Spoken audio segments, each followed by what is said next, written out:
Pope Francis fulfills the Book of Revelation at this year's G7 summit.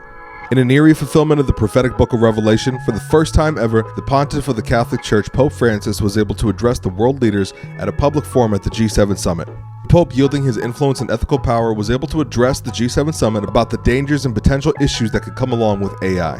The Pope also met privately with many of the world leaders, including President Joe Biden.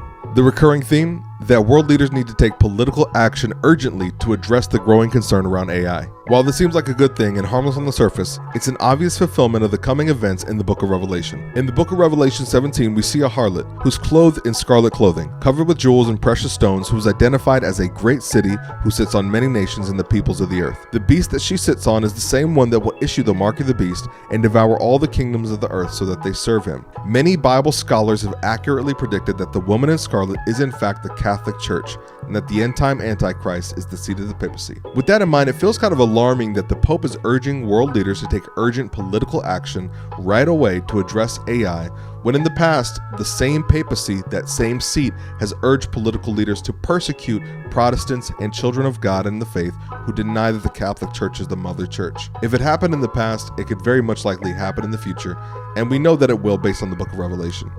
Knowing prophecy and revelation is one thing and it's great, but the only thing that's going to save us is knowing Jesus Christ and having a relationship with him. So with that in mind, I pray you receive a blessing that you could alert others about this, share the good news, and of course, let's continue to light up Babylon.